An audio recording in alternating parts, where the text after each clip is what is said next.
Hey, bienvenue dans le trio économique aujourd'hui avec Vincent Gelozo. On parle de démocratie, de capitalisme. En gros, on demande à Vincent et on le rémunère chèrement pour écrire un chapitre de livre. Donc, il fait la promotion de tout ça aujourd'hui avec nous. Parlant de livres, les leçons du passé d'Antoine Bernier. Son tome 2 est sorti. Il est disponible présentement. L'épreuve du réel, avec une madame sa couverture. Il me donne un preview parce que je dois être honnête, je ne l'ai pas lu encore, le tome 2. Je suis encore dans le tome 1 présentement. Il m'a dit écoute, il y a des nouveaux personnages dans le tome 2. Notamment un personnage qui trouve qu'on ne travaille pas assez en 1925. Donc, je vous laisse deviner le nom du personnage.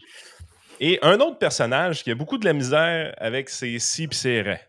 Fait qu'apparemment qu'il y a des personnages encore qui sont basés sur les inside jokes de Yann et Frank puis du trio économique. Fait qu'Antoine a fait sa job de ce côté-là. Je Mais de t'encourage qui il parle? Qui Écoute, mange? ben, C'est suspense. Fait qu'il suspense. y a des histoires de fesses avec une madame et c'est pas garanti, by the way, je vous le dis, je l'ai pas lu le Le livre. personnage, il s'appelle Ejo. Non, c'est Elliot. Elliot. Non, non, Ah, non, mais non, celui qui mange, qui dit les si mange chut, des raies. chut, chut. C'est pas dans la fin de même. C'est un suspense. C'est un suspense. Oui, Fait qu'on vous encourage à vous le procurer. C'est la magie d'Amazon. On imprime les livres au fur et à mesure que vous les achetez. Ça arrive vite aussi quand que je l'ai commandé. 3 jours après, il était dans ma boîte aux lettres.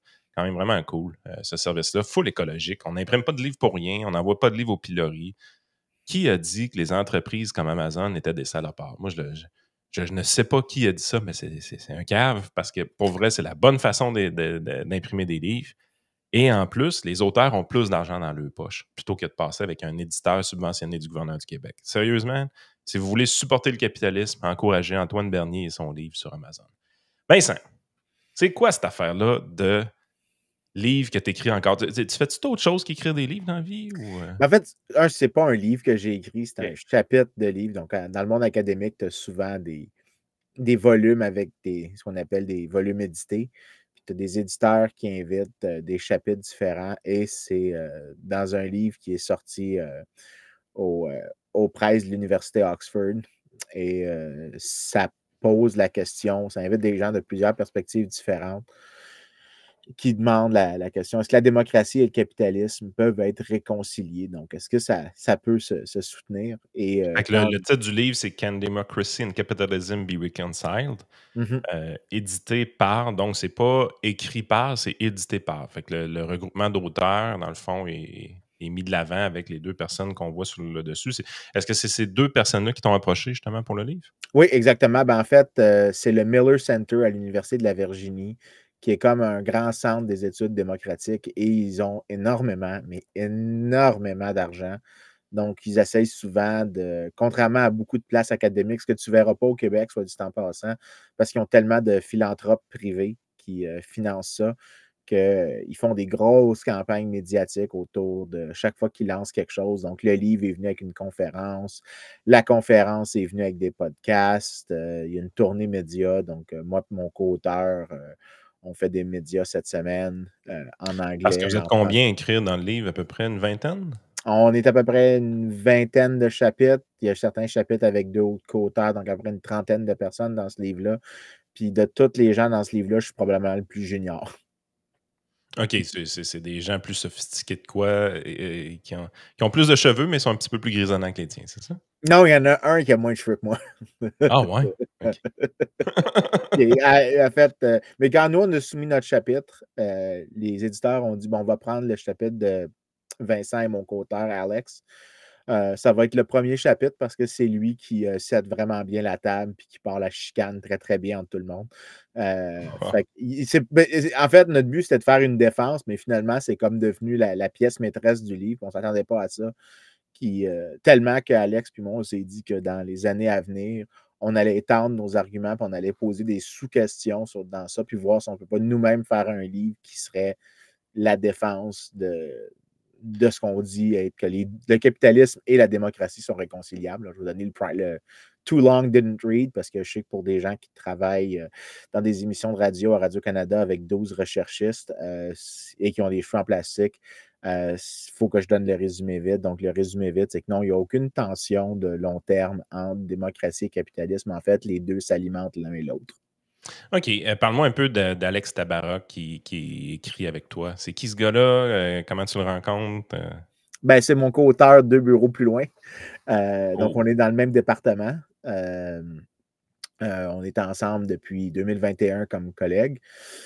Puis, c'est lui qui m'a demandé si je voulais écrire ça avec lui, parce que c'est lui qui avait été approché initialement. J'ai dit: «J'ai pas de problème à me joindre à ça».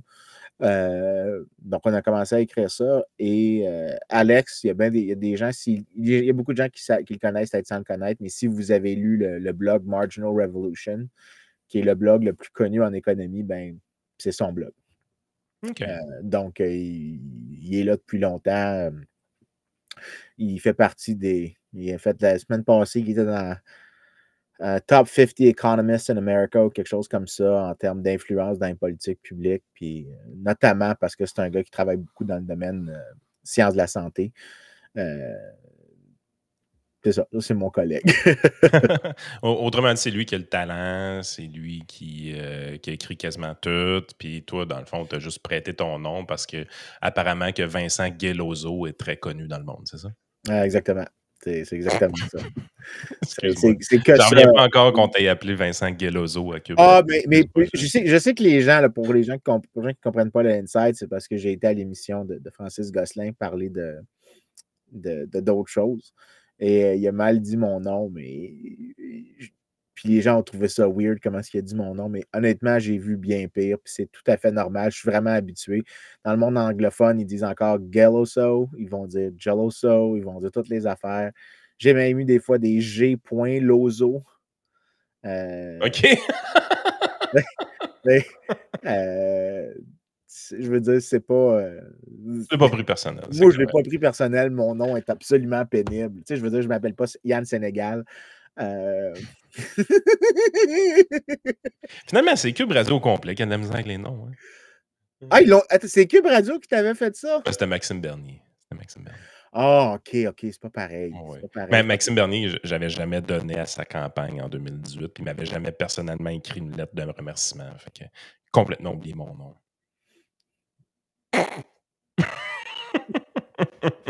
Womp, Two peas in a pod. womp. Qu'est-ce que tu veux dire par là? Deux pois dans un bol? Pod? Je sais pas. Ben, en gros, c'est une expression anglaise pour dire que c'est deux choses qui vont ensemble naturellement. OK. Donc, qu'il n'y a aucune différence entre les deux. Mais ça valait la peine de le faire parce que quand on le faisait, souvent les gens ici qui écoutent le show vont être habitués à ce qu'on parle contre du monde de gauche, puis que les gauchistes vont toujours dire la même variante de la démocratie est menacée par le capitalisme. Donc, tu vas avoir ça fréquemment à gauche. Hey, c'est Et louche pareil, comme quand tu y penses, la démocratie menacée par le capitalisme, j'arrive pas à comprendre comment tu peux arriver avec une telle conclusion. C'est tough dans ma tête d'arriver à cette conclusion-là. Il me semble que le capitalisme, c'est le libre marché, c'est la liberté d'entreprendre, c'est le respect des droits de propriété. Ça me l'air de quelque chose d'assez passif. La démocratie, c'est quelque chose qui est un peu différent. C'est la représentation du peuple. Tu sais, je veux dire, c'est pas tout à fait les mêmes sujets, mais il me semble de dire qu'un pourrait nuire à l'autre. J'essaie de voir comment ça pourrait arriver, je le vois pas. Par contre, si tu me parles de totalitarisme, et de possibilité de faire du capitalisme dans un pays totalitaire, je le vois pas. OK? bon, J'essaie de le concevoir, puis j'ai de la misère à le voir. Comment un pays qui ne respecte aucun droit de propriété peut favoriser le capitalisme? Je le vois pas. ben écoute, l'idée, OK, commençons par, faisons les gauchistes en premier, là, parce que c'est sûr que les gens sont plus familiers. L'argument des gens de gauche sur pourquoi le capitalisme détruit la démocratie, c'est parce que ce qui se passe, c'est que tu enrichis une couple de personnes, cette couple de personnes-là ont la capacité d'avoir du pouvoir politique et tu transformes une démocratie en une forme de dictature économique et éventuellement, on dispense de la dictature, OK. on dispense de la démocratie politique et on Mais, transforme. mais admettons qu'on regarde le pays où est-ce que c'est le plus flagrant que le pouvoir économique et le pouvoir politique s'entrechoquent, les États-Unis, par exemple. On voit les super PACs, on voit les milliards de dollars à chaque campagne présidentielle qui sont dépensés par les républicains et les démocrates. Justement, moi, ce que ça me dit généralement, je me dis, il y a deux partis politiques, les deux dépensent 4 milliards dans une campagne. j'ai quand même le feeling que ça s'annule l'un et l'autre. C'est sûr que si c'était 4 milliards d'un bar, 0 de l'autre, tu dis, il y en a un qui mangeait une volée. Mais étant donné que c'est pas mal équilibré des deux bars, les deux Ah, dépensent mais en tu vois, innocent, les deux ramassent de l'argent mais en fou. une personne de gauche te répondrait que les 2 partis, en fait, aux États-Unis, sont l'apanage des gens riches. Donc, fondamentalement, un milliardaire est très confortable au Parti démocrate, tout comme il l'est au Parti républicain. OK. Ça serait ça une réponse qui est donnée. Donc ça, c'est une des variantes de gauche. Mais les démocrates sont quand même plus à gauche que les républicains. Je veux dire, c'est un fait. Là. Ouais, mais eux autres, ce qu'ils diraient, ça serait la ligne qu'on peut imaginer, qu'on a même entendu des. Je me souviens avoir entendu Marie-Louise Arsenault dire ça, mais c'est le néolibéralisme. Le néolibéralisme inclut le OK. Parti démocrate aux États-Unis, apparemment. Mais Mais moi, ce que je vois aussi, c'est qu'on a le système qui est rendu presque communiste au Québec de financement des partis politiques, dans le sens que le don maximal est à 100 pièces. Je veux dire, ça en est presque ridicule. Le gros de l'argent des partis politiques provient du financement étatique présentement. Puis je trouve honnêtement qu'il y a encore des entrepreneurs qui ont de l'influence auprès des politiciens. C'est pas parti cette affaire-là parce que maintenant tu peux juste donner 100 pièces. J'essaie de non, non, non, mais comprendre un peu la logique derrière ça. J'ai de la misère. Là. ben, tu peux le voir aussi d'une autre manière. Comment ce qu'il dirait, c'est que les gens riches ont la capacité de faire entendre leurs opinions. Et donc, on oublie la personne pauvre dans la conversation. Ça serait pas mal ça, leur argument. OK.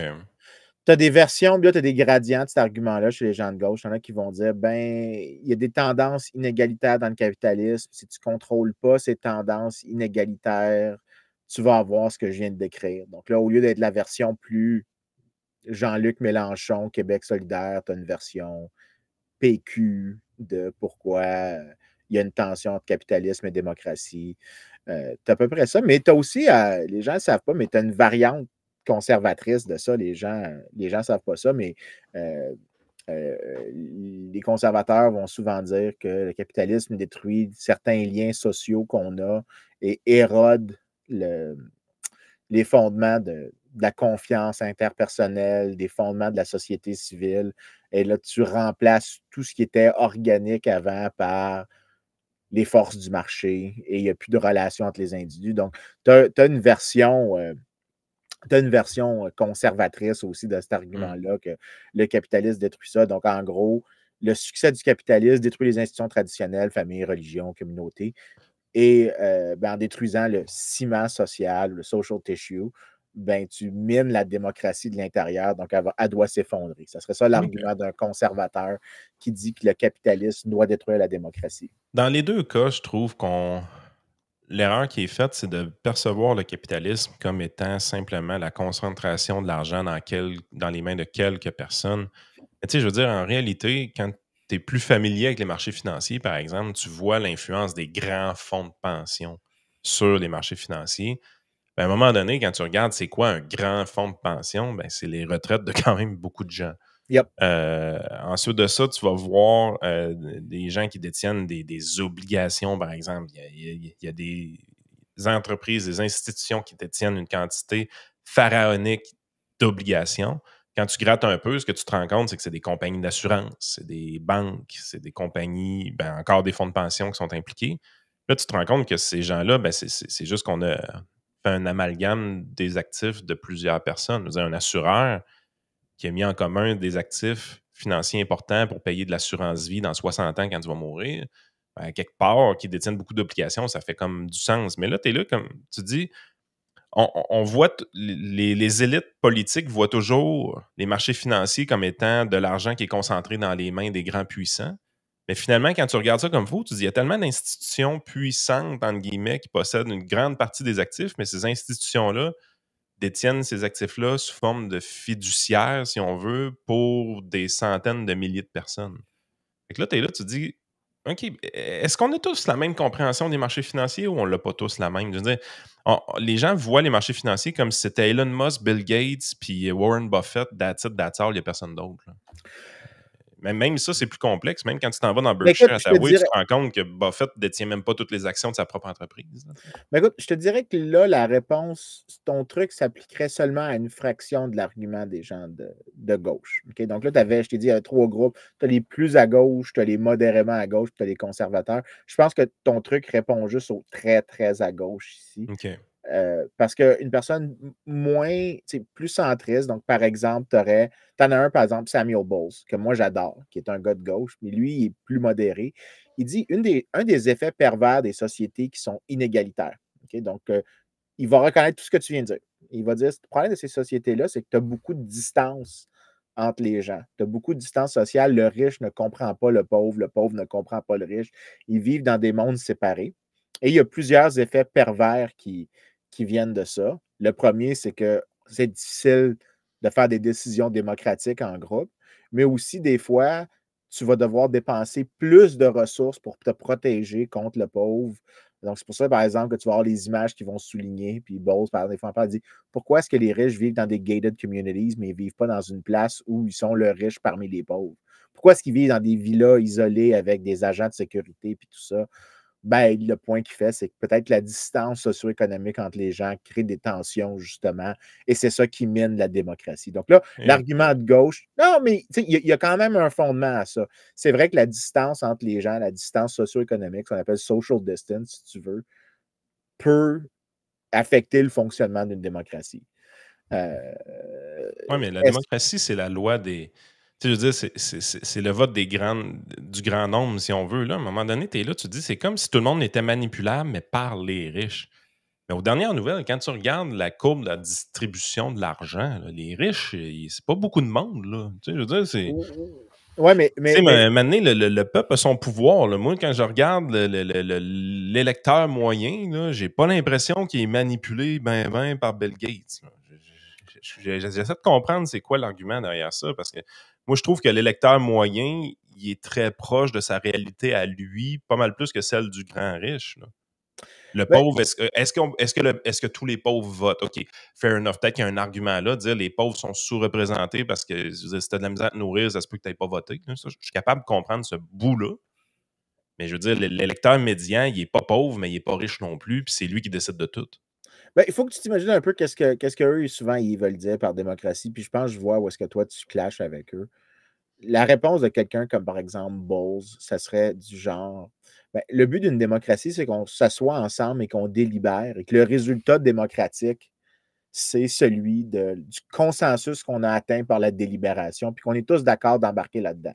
Si les gens sont très différents, cette conversation-là est plus difficile. Toi, je sais que tu partages plus ma vision de c'est quoi la démocratie, c'est que la discussion n'est pas particulièrement intéressante. Pour vrai, là, la discussion démocratique, j'ai toujours dit que je m'en calisse un peu, mais pas parce que la démocratie n'est pas importante, c'est parce que pour moi, ce n'est pas la fonction d'une démocratie d'avoir une conversation. Le but d'une démocratie, c'est de faire des rotations entre les partis au pouvoir, de telle sorte à ce que la démocratie agisse comme un contre-pouvoir qui fait Oui. en sorte qu'éventuellement, toi, tu pourrais être en dehors du pouvoir, puis ça va être l'autre parti qui va venir te faire mal. Parce que tu as juste besoin de réarranger un peu le discours pour changer La la fameuse tonalité. alternance qu'on parle. Là, Exactement. l'alternance de la gauche, de la droite au pouvoir fait en sorte que le résultat, c'est pas un monde parfait, mais le résultat est quelque chose de tout à fait acceptable. Exactement. Mais c'est pour ça que les gens, l'argument de Bose, c'est dans une vision de la démocratie qui n'est pas celle que toi puis moi on a, que la démocratie, c'est juste une contrainte qu'on met sur l'exercice du pouvoir politique pour pas que les droits des minorités, des individus soient violés. Eux, ce qu'ils veulent, c'est vraiment la conversation, elle est belle, la conversation, elle est bonne, c'est important d'avoir la conversation. Puis s'il y a beaucoup d'inégalités, on ne peut pas avoir cette conversation-là. C'est ça leur argument. Fait que, toi, ta réponse, je le sais que ça leur passe par-dessus la tête à ce groupe-là. Ta réponse, vraiment, s'applique juste à l'extrême gauche radicale qui dirait le riche domine le pauvre, donc il y a un opprimeur et un opprimé. Je te dirais que les 2 tiers des gens qui disent que le capitalisme mine la démocratie te répondraient par Dude, man, c'est pas ça notre point, mais fan, ok, tu t'es ostiné avec Jean-Luc Mélenchon. Puis, OK, fine. Je veux dire, mais c'est une minorité dans le groupe. Puis ça répond pas aux conservateurs, soit dit en passant. Les conservateurs qui disent ça, eux, c'est le capitalisme est amoral et immoral et détruit le fondement de la société traditionnelle. C'est pour ça que tu vas avoir des gens qui vont dire des affaires comme le capitalisme détruit ce qui est beau. Tu sais, si tu vas sur les réseaux sociaux, tu vas avoir le Ils ont-tu meme. essayé le totalitarisme pour le fun? Ah, mais ils vont dire qu'ils ne veulent pas du totalitarisme, c'est juste qu'ils veulent des OK. limites sur le capitalisme. Puis tu vas avoir tu as déjà vu ce meme-là sur X? We gave up this for GDP. Là, tu vas avoir comme les images des belles maisons ou des familles qui sont en train de souper, puis là, we gave that for $10,000 in GDP. C'est toujours ça, les espèces de réponses, c'est qu'on a comme OK. sacrifié quelque chose de beau qui était moralement noble pour le matérialisme du capitalisme. Et donc, après qu'on ait grandi dans ce matérialisme-là, on a détruit un peu ce qui faisait notre démocratie en groupe, quand on parlait entre nous autres, qu'il y avait des choses qui étaient esthétiquement belles et qu'on se mettait en consensus sur ces choses-là. Mais là, on a perdu ces fondements-là. Éventuellement, on accepte des dictateurs technocrates. Et tu vas avoir des conservateurs donc qui vont dire qu'en fait, le communisme et la dictature communisme est le résultat inévitable du capitalisme. Tu remontes dans les années 50, tu en avais Eh des gens boy. qui disaient ça, qu'un capitalisme, des conservateurs sociaux qui disaient qu'un capitalisme débridé mènerait à la montée du communisme aux États-Unis. Donc, tu as cet argument-là. Mais il y a un autre argument, puis ça, là, les gens, je sais qu'ils l'ont moins entendu. Tu as beaucoup de gens qui disent que la démocratie détruit le capitalisme. Puis ça, c'est quelque chose qui est moins souvent entendu comme argument. Je pense pas qu'il est bon, puis je vais expliquer pourquoi. Mais celui-là, personne ne l'entend. Je l'ai Les gens. entendu. De gens qui ont une tendance un peu libérale vont Oui, le dire. Ils vont le dire exactement. parce qu'ils voient que, tu sais, dans le fond, c'est un peu le principe. Mais, parlons d'une hausse d'impôt, par exemple. Hausser l'impôt des riches, c'est quelque chose démocratiquement qui est relativement facile à faire. Dans le sens que si tu arrives, prenons nos tables d'impôt à nous autres, le dernier palier d'imposition, 53 53 point quelque chose pour cent, là, s'applique à partir de 230 240 000. Ben, quand on implante ça sous Justin Trudeau, il se fait élire en 2015 en disant je vais augmenter l'impôt des riches. Donc, ça va toucher 2-3 de la population. Et de l'autre côté, je vais baisser le taux d'imposition pour la classe moyenne. Fait qu'ils ont baissé l'impôt d'un palier d'imposition un petit peu plus bas de leur côté pour faire ça. Puis les deux vont s'annuler. Puis éventuellement, comme ça va être plus juste, plus équitable, et ainsi de suite. Mais ça, les gens, ils peuvent voter pour ça parce que les gens qui profitent de la baisse d'impôts sont beaucoup plus nombreux que les gens qui sont affectés par la hausse d'impôts quand on joue ce paramètre-là. Ça a été pour Justin Trudeau à l'époque super facile à passer. Fait que les gens vont avoir tendance à dire que si tu veux taxer beaucoup les riches, qui est une mesure qui est un peu très à gauche, qui pourrait mener éventuellement vers du socialisme ou du communisme, peu importe, ben c'est que c'est relativement facile de faire voter les gens pour ça. Tu sais, tu vas saisir la propriété d'autrui, parce qu'une taxe, c'est un peu ça, c'est saisir la propriété d'autrui pour la redistribuer comme un Robin des Bois aux autres éventuellement. Fait que ça, sous le système démocrate, c'est plus facile d'atteindre ça que l'effet contraire, parce que si tu arrives et tu essaies de te faire élire en disant je vais baisser l'impôt des riches, là, tu as toute ta théorie économique de trickle down, de ruissellement. Là. Puis là, tu dis là, j'essaie de convaincre les gens que le ruissellement, c'est bon, puis éventuellement, là, on va baisser le dernier palier d'imposition, mais on va être plus riche en le faisant. Tu ne te feras jamais élire avec ça. Fait que les gens qui pensent comme ça, à mon avis, c'est de cette façon-là qu'ils le voient. Là. Ben, écoute, je trouve que tu as bien résumé ça. C'est effectivement un truc. Là, il y a plus d'uniformité idéologique. C'est généralement une réponse de gens que tu pourrais dire qui sont libéraux. OK? Et eux, ils vont voir. Par exemple, John Stuart Mill, il disait, Mill était le plus cruel de la gang. Il dit les pauvres sont cupides et stupides. Oh, Euh, c'est à peu près ça son point. Donc, il dit les pauvres veulent s'enrichir par la redistribution et ils sont stupides parce qu'ils adoptent des politiques publiques qui sont populaires chez eux, comme genre un haut salaire minimum ou des tarifs ou des choses qui vont les appauvrir. Mais puis tu as d'autres variantes de ça. Par exemple, Jean-Baptiste Say en France. Là, les deux personnes, c'est des gens du 19e siècle.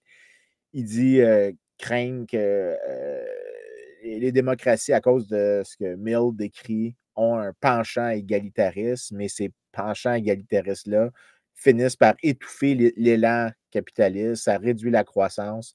Et donc, en réduisant la croissance, ensuite, tu détruis la démocratie. Lui, ce qu'il dit, c'est en gros, la démocratie va détruire le capitalisme, mais éventuellement, en détruisant le capitalisme, elle va elle-même se tuer. Donc, tu as cet argument-là. Mais tu as quand même un certain fondement empirique derrière ça. C'est pas juste l'équivalent de ce que l'IRIS produit, là, de l'opinion. Puis d'ailleurs, comme disait la ligne de Dirty Harry, opinions are like assholes. Everybody has one.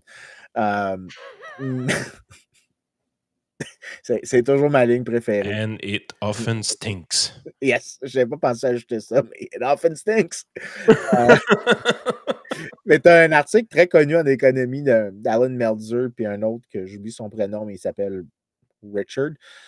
Eux, ce qu'ils font, c'est qu'ils disent, OK, est-ce que les endroits avec plus d'inégalités sont les endroits où tu as le plus de redistribution? Parce que le votant médian, il est plus loin de l'électeur riche, donc il y a comme une plus grande capacité à redistribuer vers lui, et le coût pour lui est beaucoup plus bas. Et ce qu'il dit, c'est que la démocratie va générer un biais structurel faveur de la redistribution. Et ça, oui, on le voit. Les démocraties, généralement, redistribuent plus que les régimes totalitaires. Mais ça ne veut pas dire nécessairement que les gens nécessairement sont anticapitalistes en faisant ça. C'est. Tu sais, je veux dire, il y a un pas à dire. Tu sais, je veux dire que c'est plus facile de passer un impôt sur les riches, puis plus difficile de faire une baisse d'impôt sur les riches dans un contexte démocratique, c'est une chose. Mais de là à dire que c'est attaquer le capitalisme, c'en est une autre. Attaquer le capitalisme, c'est que tu attaques le droit de propriété, la liberté de Ouais, ben en fait, reprendre. la manière dont moi je l'interprète, puis là, je ne sais pas comment le dire sans faire référence à des maths, mais c'est comme si c'est un argument qui n'a pas de limite. C'est-à-dire que une fois que tu as la démocratie, tu peux juste avoir plus d'impôts, plus de redistribution, puis il n'y a pas comme de point critique où est-ce que tu as comme tu te butes contre une réalité. À un moment donné, l'électeur, même l'électeur médian, ne va pas vouloir se taxer too much. Il n'y a pas de contrebalancier qui dise OK, regarde, oui, tu vas avoir plus de redistribution dans une démocratie, mais il va y avoir des limites naturelles qui vont exister par le comportement. On l'a vécu avec. Tu sais, je veux dire, quand tu te rappelles dans le temps de la pandémie, on est à 85-87% vaccinés au Québec. Et le gouvernement essaie de mettre beaucoup de pression sur les non-vaccinés pour les inciter à prendre le vaccin parce qu'on s'était dit, là, c'est comme ça qu'on va sauver grand-papa et grand-maman. C'était une fausse conception, mais c'était l'objectif du gouvernement à ce moment-là. Ils ont tout fait. Ils ont enlevé des libertés aux jeunes. Ils ont obligé des masques. Tu pouvais aller manger dans un restaurant avec un passeport vaccinal. Tu ne pouvais pas y aller si tu ne l'avais pas. Moi, personnellement, j'ai été vacciné, mais je trouvais le concept du passeport vaccinal stupide. Fait que je ne voulais pas le présenter à personne. J'ai manqué mes propres séries de baseball à cause de ça, de mon côté. On était en finale 4-7. J'ai eu le droit de jouer le premier match de la finale, puis les 6 autres, j'ai pas eu le droit de jouer parce que j'étais vacciné, mais je voulais pas présenter mon passeport. On avait un autre joueur dans l'équipe, lui, il n'était pas vacciné, fait que lui, il ne pouvait pas jouer. Puis on trouvait ça correct, acceptable, la population embarquait là-dedans. Mais à quelque part, les tatas, ils ont été dire on va mettre un impôt spécial aux gens qui ne sont pas vaccinés. Une forme de taxe santé, si on veut. Chris, man, ça n'a pas passé pantoute. Pourtant, il y avait juste 12% de la population, peut-être, qui aurait subi cet impôt-là. Mais dans la population, ça n'a pas passé, puis pas pantoute. Fait que démocratiquement, ça ne passait pas. Même si techniquement, il y a juste 12% des gens qui auraient été touchés par cette taxe-là, puis 88% qui n'auraient pas été touchés, l'instinct de dire, ben écoute, vu qu'il y a 88% des gens qui ne sont pas touchés, si on passe au vote, tout le monde va vouloir ça. Finalement, tu dis non. Il y a comme une notion de principe qui a été enfreint dans la population, puis la population était contre l'idée. Même si, au point de vue individuel, les gens, il n'y aurait pas eu d'impact de leur côté.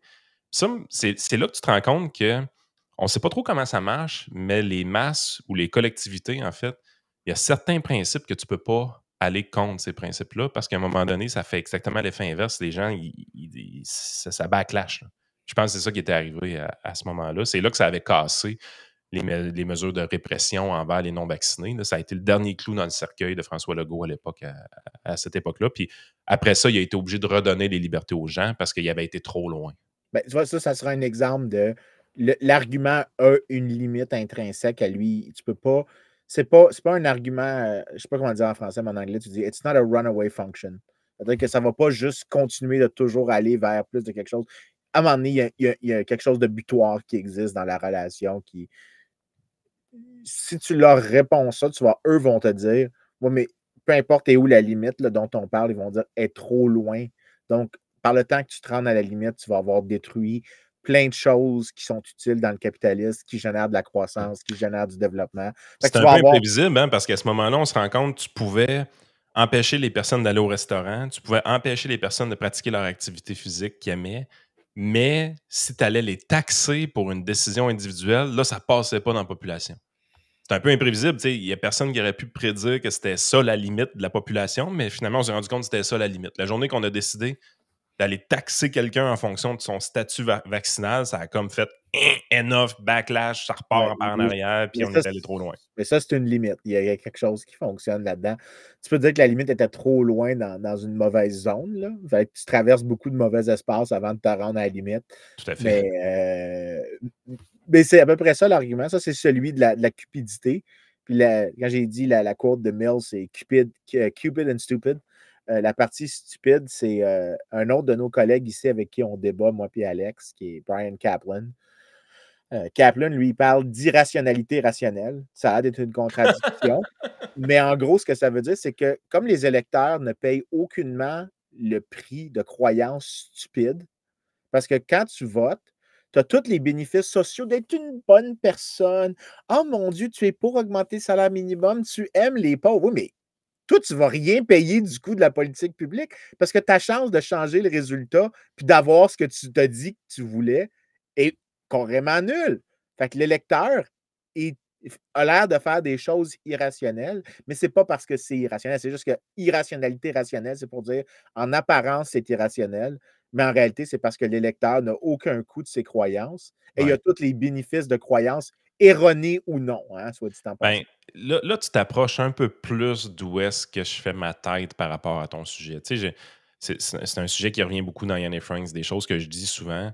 Des fois, c'est un peu triste de voir le peu d'efforts de certains concitoyens qui mettent dans s'informer sur la politique, de choisir le bon candidat ou de choisir le candidat en fonction d'une politique publique ou même tout simplement d'aller voter. Je veux dire, moi, quand je vois un taux de participation à 60 je trouve ça triste un petit peu. Tu sais, le démocrate en dedans de moi me dit Colin, il me semble qu'il y a des gens qui ne saisissent pas comment c'est important la démocratie. Ce serait le fun qu'ils s'en rendent compte.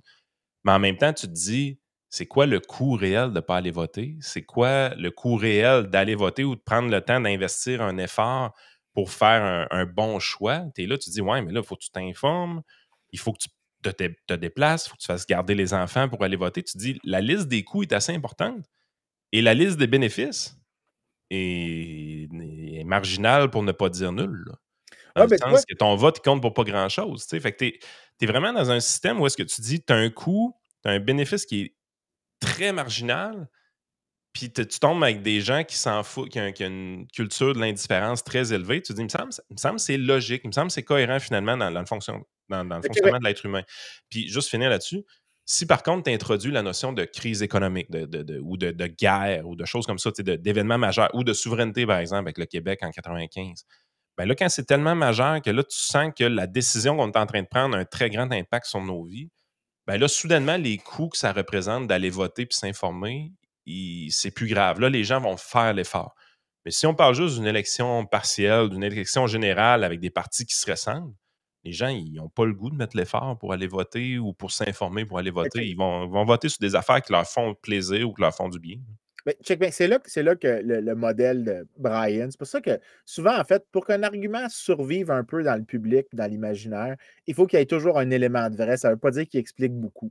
C'est ça un peu la critique que je fais souvent. Il y a bien des fois des gens qui disent des choses qui sont directionnellement vraies, mais en termes de magnitude, on s'en calisse, ça compte pour très peu. Ici, l'argument, ça serait un peu de dire, si tu avais le modèle purement rationnel de pourquoi voter, juste coût-bénéfice, right? Ben, tu as zéro bénéfice de voter parce que c'est la probabilité que ton vote soit déterminant multiplié par la valeur de ce que tu aurais par ton vote, moins le coût de voter.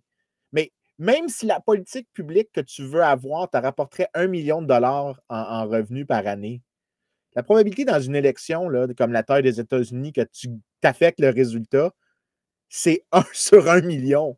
Je veux dire, c'est même, en fait, non, c'est probablement 1 sur 1 milliard aux États-Unis, étant donné le Oh, nombre oui. de gens.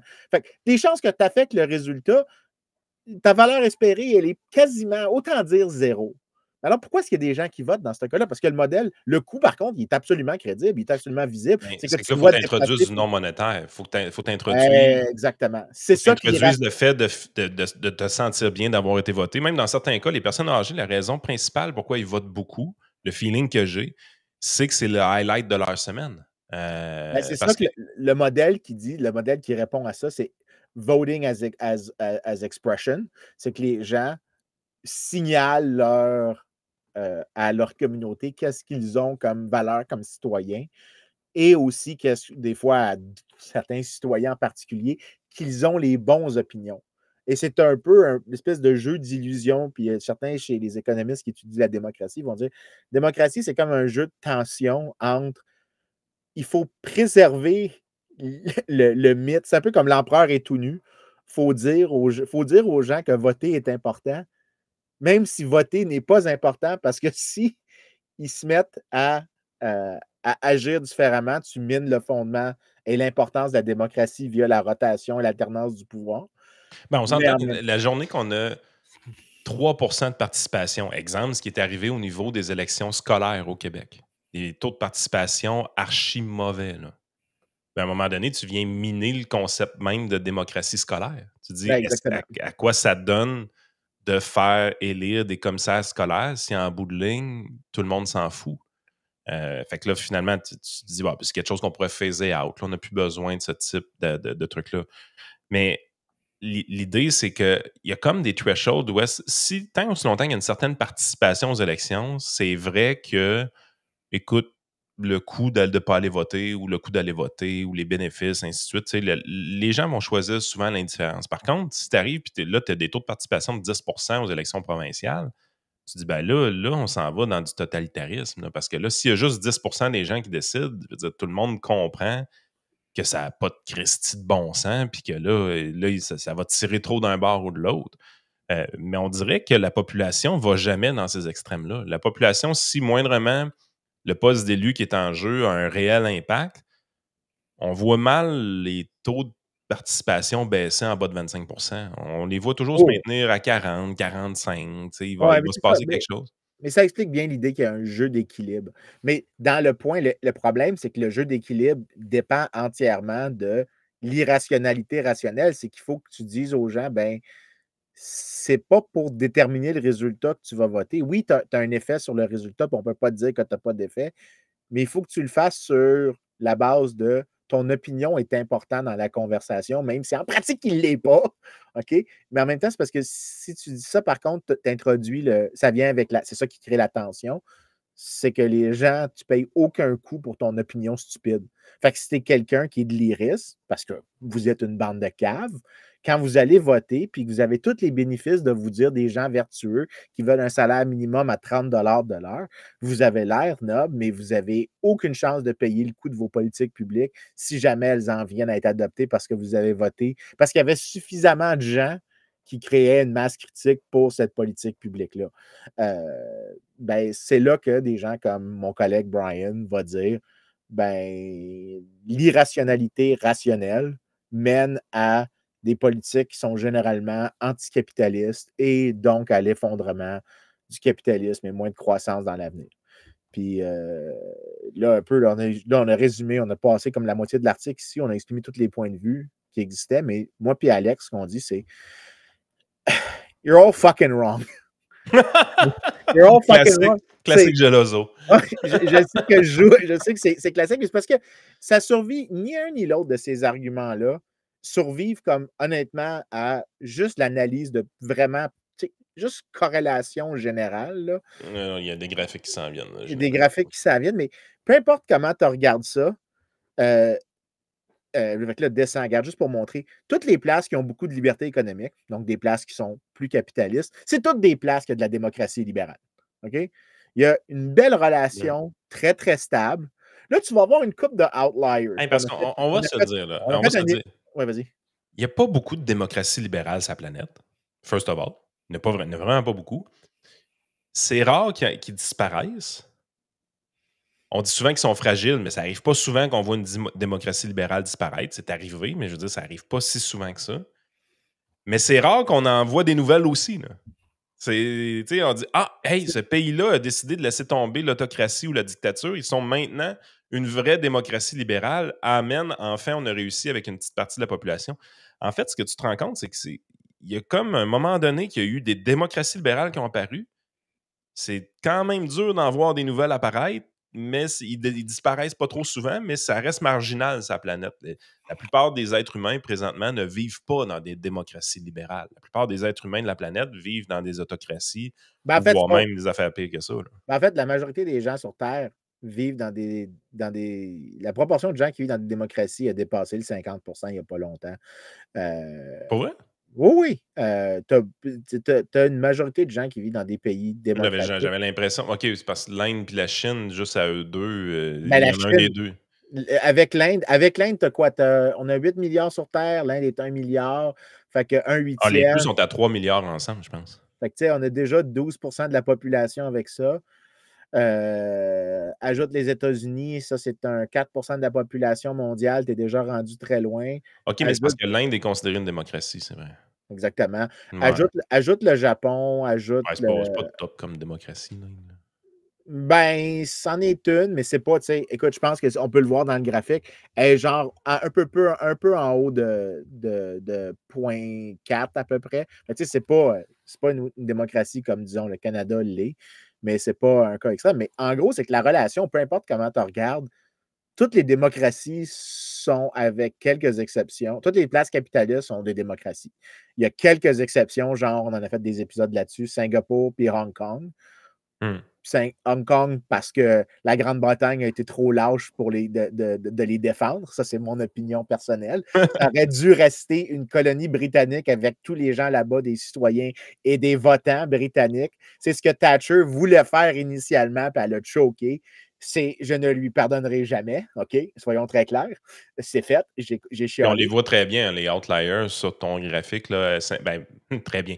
Les gens qui essaient de le voir sur YouTube, peut-être pas, mais moi, je le vois un peu à l'écran. Mais Singapour, Hong Kong, c'est ceux-là qui sont à l'extrême droite du graphique, mais relativement bas sur l'indice de la Des liberté libertés. démocratique. Exactement. Fait que tu as des exceptions. Mais la règle générale, c'est que les démocraties, c'est des places qui sont des places capitalistes, des places capitalistes et des places qui sont démocratiques.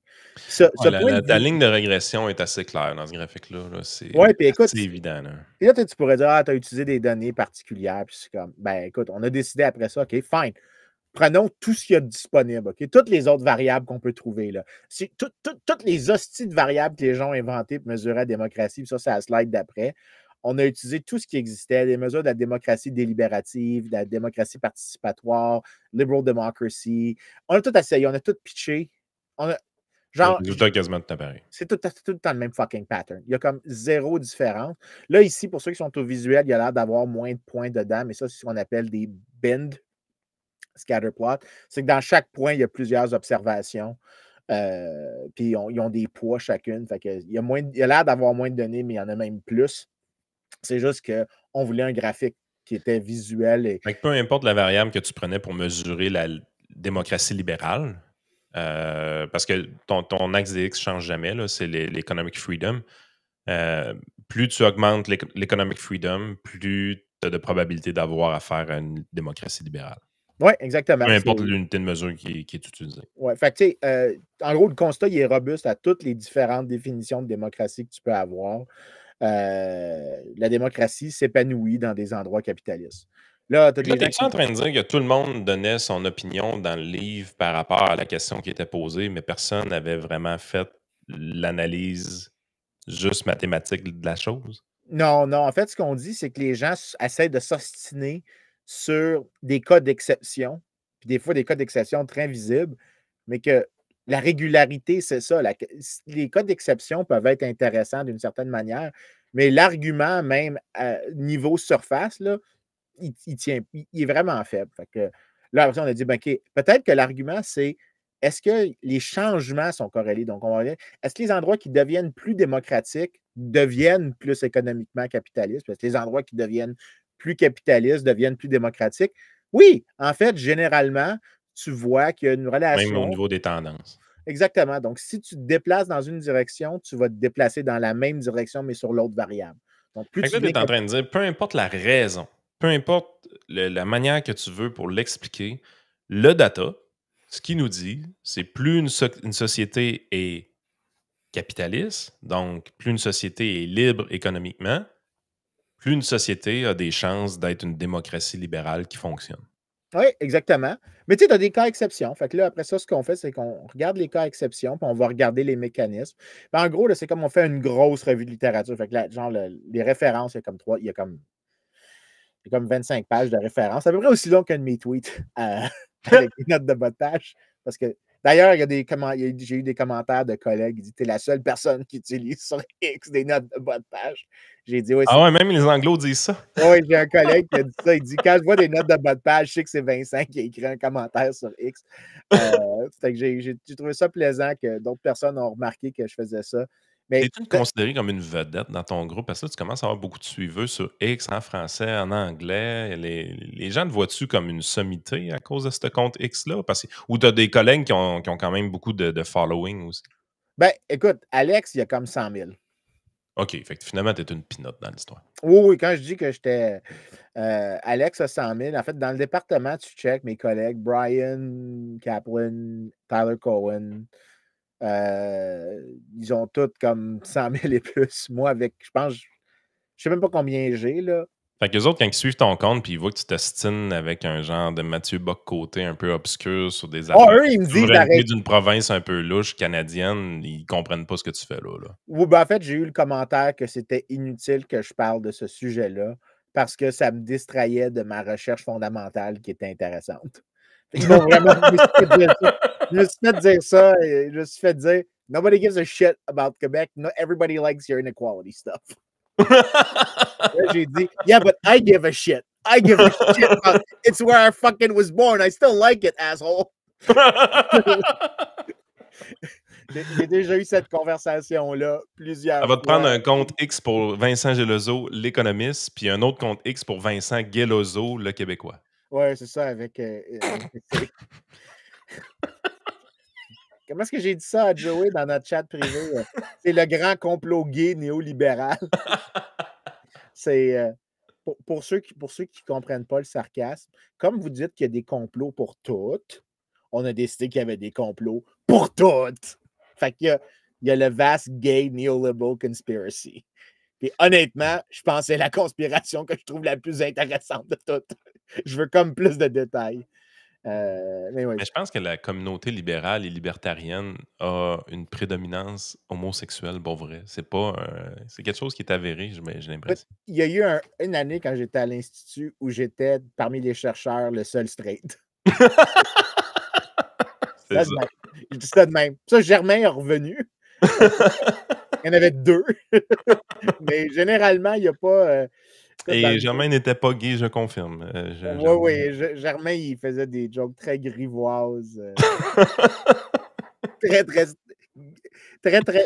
C'est lui qui m'a appris l'expression, puis apparemment, il n'y a aucun fondement à cette expression-là. Pédé comme un phoque, straight comme un singe. Germain qui avait ça. Germain, il avait des expressions que je comprenais zéro.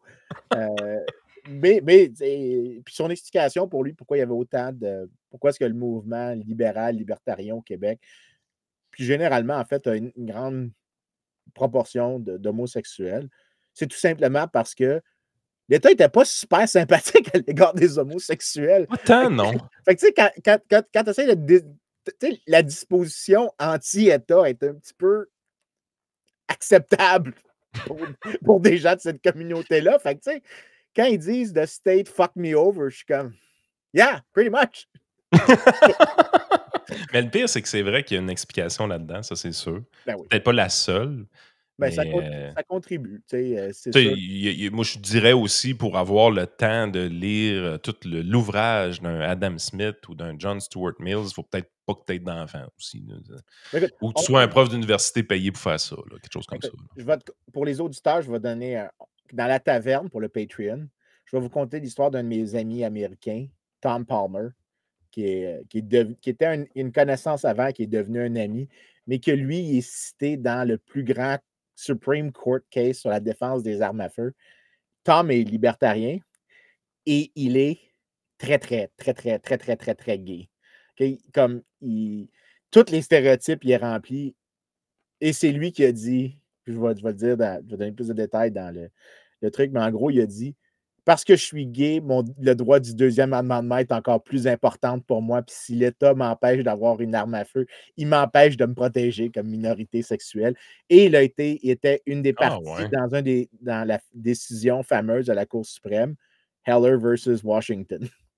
OK. Fait que, il est en partie une des raisons qu'aux États-Unis, il y a eu une déréglementation des armes à feu. Donc, je conterai l'histoire plus en détail dans la taverne, mais revenons à nos moutons.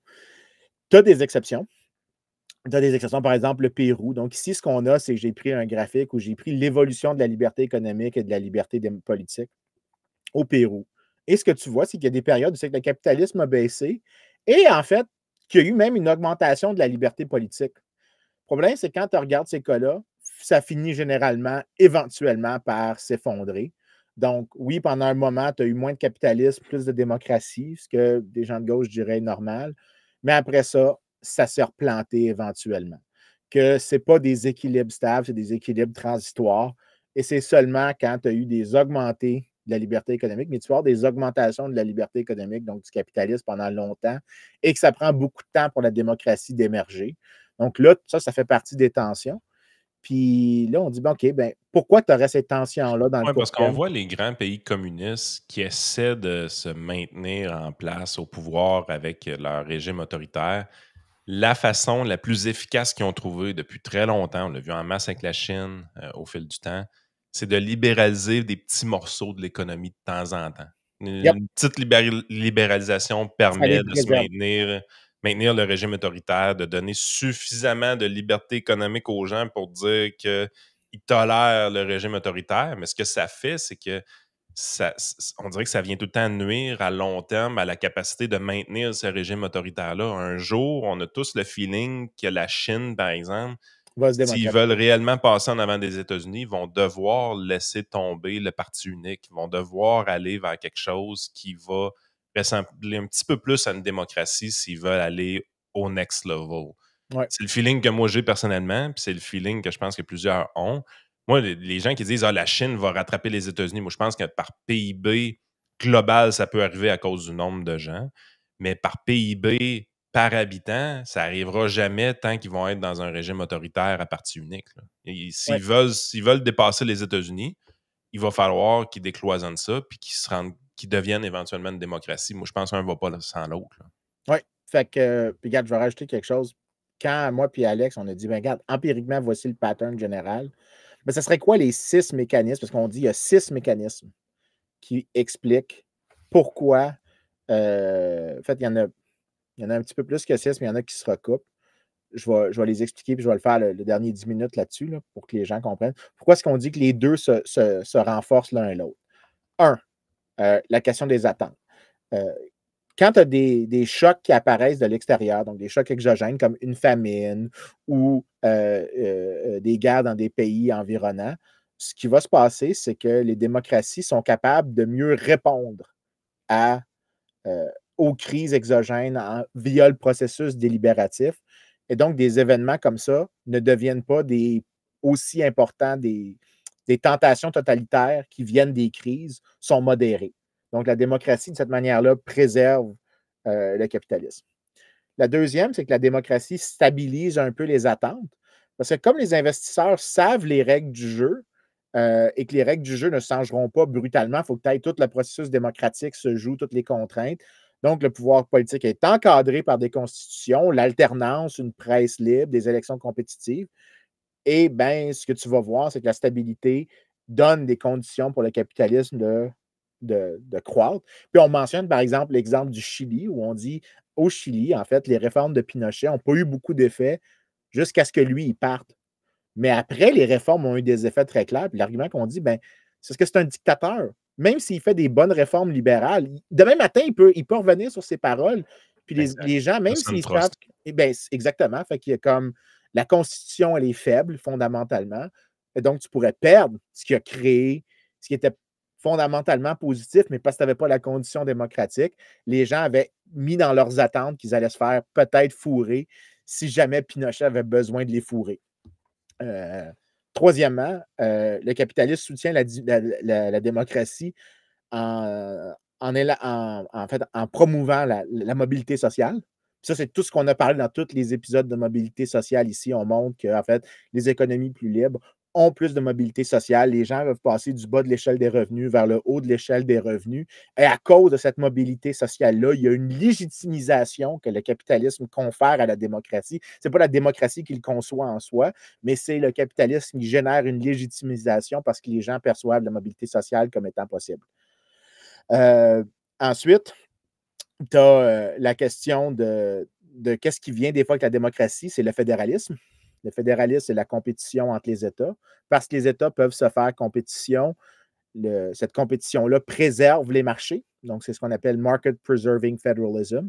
En préservant les marchés contre les abus de l'État, ben, la démocratie protège de cette manière-là le Les capitalisme. fusions municipales, c'était tellement cave. C'était la pire chose qu'on pouvait faire au Québec. Puis en même temps, quand les gens votent avec leurs pieds, ils sanctionnent les gouvernements. C'est la même chose que si tu licenciais si tu virais, si tu refusais d'aller acheter dans un magasin, ben tu refuses d'aller donner ton argent de taxe à Tu une t'es rendu certaine compte personne. qu'avec ton choix de mots, on a perdu tous les péquistes. Toi, tu as parlé de fédéralisme, puis moi, j'ai parlé de fusion municipale. Puis nous autres, on comprend qu'est-ce qu'on veut dire, toi et Ouais, moi, mais on mais les a perdus. le péquiste est mêlé bien raide. Là. Mais le fédéralisme, c'est un système administratif, c'est pas une idéologie, c'est un système de compétition entre les États et tu en veux le plus possible. Et ça, c'est de la parole d'un souverainiste. De la parole du seul souverainiste au Québec. Et en fait, je ne suis même pas au Québec parce que je maintiens. On viendra là-dessus, là, sur la joke. Après ça, tu as la question de voyons, de, de comment les démocraties, en fait, réduisent ce que tu pourrais appeler les inégalités qui sont perçues dans le statut social. C'est-à-dire que tu n'as pas de personnes qui sont privilégiées parce qu'ils ont accès au pouvoir politique. Une économie libérale dit ben, il n'y a pas de discrimination entre Yann et Vincent sur la base de l'accès au pouvoir politique. Si Yann est plus riche que Vincent, c'est parce qu'il y a un mérite derrière ça, il y a quelque chose qui a fourni. Mais ce n'est pas parce qu'il y a du pouvoir ou qui est capable de parler aux politiciens. Donc, les gens perçoivent les relations sociales aussi comme étant légitimes. Et c'est pour ça que quand on regarde, par exemple, la littérature sur l'economic freedom vient généralement avec plus de confiance interpersonnelle.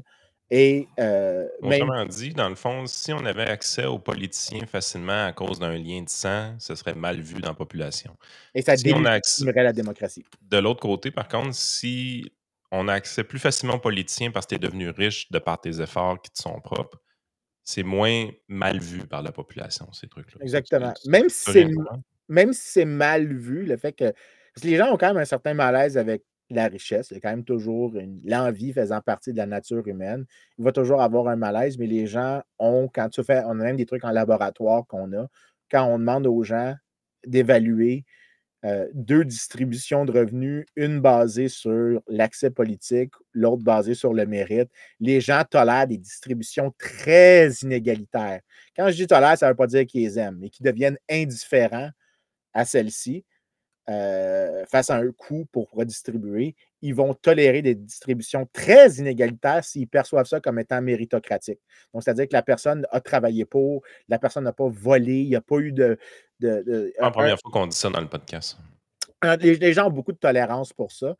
L'importance du mérite. Donc, parce que quand la gauche nous parle beaucoup, beaucoup, beaucoup d'inégalités sociales, eux autres, ce qu'ils voient, c'est lui a plus d'argent, lui a moins d'argent, c'est mal, ça ne devrait pas arriver. Tandis que toi, ce que tu dis, c'est s'il y a une différence entre les riches et les pauvres, mais que c'est méritocratique, ça ne dérange pas tant que ça, les gens. Exactement. Puis, pour genre faire une sorte de conclusion, ce qu'on dit, c'est qu'en fait, la manière. Alex n'était pas d'accord avec mon analogie, fait qu'on l'a enlevé. Mais je vais l'utiliser ici, là, parce qu'il ne peut pas m'ostiner. Il ne parle pas français, fait qu'il mange la merde. C'est mon collègue. On s'aime beaucoup, puis je vais être tapoché dessus autant que je veux. Mais moi, ce que je dis, c'est que c'est comme si tu avais une forêt entre deux points. On connaît les destinations. Les endroits qui sont en dehors de la forêt, qui sont capitalistes, vont être généralement démocratiques. Les endroits à l'autre point de la forêt qui ne sont pas capitalistes ne seront pas démocratiques, puis tu n'auras rien dans les deux autres possibilités. Les chemins entre ces deux points-là à travers la forêt sont très sinueux et tu vas avoir des moments où tu peux revirer en arrière un peu. Donc, tu vas peut-être péter ta face dans un arbre à un moment donné.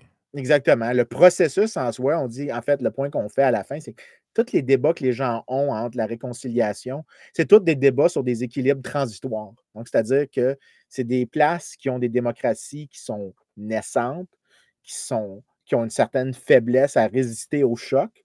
Mais ça, c'est pourquoi? Est-ce que c'est parce que ils sont partis dans une situation dans laquelle il y avait une faible mobilité sociale, il y a eu une des grosses réformes très libérales, mais la mobilité sociale n'a pas encore augmenté assez pour légitimer l'arrangement politique? Ou est-ce qu'il y a juste eu de la malchance? Des fois, ça peut être aussi stupide que ça. Si tu démocratises ton régime en 2019, mettons, puis après ça, il y a la COVID, je te garantis que c'est crissement plus dur de légitimer ton système dans cette situation-là. C'est clair. Et ce qu'on dit, c'est en fait, les chemins entre les deux points sont Puis peut-être une difficiles. nuance aussi pour bien des gens, on n'est pas tombé dans une dictature après la COVID non plus. Non, effectivement. Puis le point qu'on fait aussi, c'est qu'une fois que tu as les deux, it's a tough weed. C'est très dur. Une fois que tu as les deux, une fois que tu es démocratique et capitaliste, asti que c'est dur de recasser ça. Oui, tu vas avoir des petits va-et-vient, puis on fait des jokes que le Québec, c'est une branche de communisme. On a-tu un Arrêtez. exemple d'un pays justement qui avait atteint un bon niveau de liberté économique, puis un bon niveau de liberté politique, puis qui a régressé à une autocratie? Non, c'est ça qu'on dit. Si tu regardes depuis la Deuxième Guerre mondiale, non. Le seul exemple que tu aurais si tu décides de prendre pré-deuxième. Argentine peut-être? Non, l'Argentine ne fit pas là-dedans. J'avais pensé ça au début, mais quand on a regardé les indices Ça fitait historiques, pas. ça ne fitait pas. Les deux exemples que tu aurais dans ce cas-ci, l'Allemagne Venezuela? et le Japon L'Allemagne. et l'Italie. C'est les deux grandes qui ont été par moments démocratiques, mais aussi plus capitalistes. Mais par contre, ce qu'on souligne aussi, que je soulignais, c'est que parmi les économies capitalistes de l'époque, l'Allemagne était une de celles que, quand on regarde les indices, étaient les moins respectueuses des droits de propriété, ou est-ce qu'ils favorisaient, en fait, avait des politiques de cartélisation que les gouvernements encourageaient jusqu'avant la Première Guerre mondiale et pendant l'entre-guerre. L'Italie n'était pas exactement non plus meilleure. Fait que, oui, ils étaient capitalistes, mais dans le groupe, c'était les moins bonnes, donc peut-être les plus vulnérables au Puis mouvement autoritaire. puis tu Mais regardes l'Allemagne et le Japon qui étaient 2 grands belligérants qui aujourd'hui sont quand même devenus des bons citoyens, des bons élèves quand même au fil du temps, là. exactement. C'est pour ça que je dis que it's a tough weed. Ça ne veut pas dire, tu sais, que tu ne peux pas casser la chose, mais généralement, les économies, une fois que tu es une économie capitaliste, démocratique capitaliste, tu vas le rester. Si tu es n'importe quoi entre ça et une économie autoritaire, pas démocratique, tough road ahead, buddy. Tough road ahead. Eh boy. Hey, on s'en va dans la taverne. Ça, c'est la partie Patreon du trio économique. Ça s'appelle la taverne maintenant. Vincent a des histoires juteuses à nous raconter là au bord d'habitude.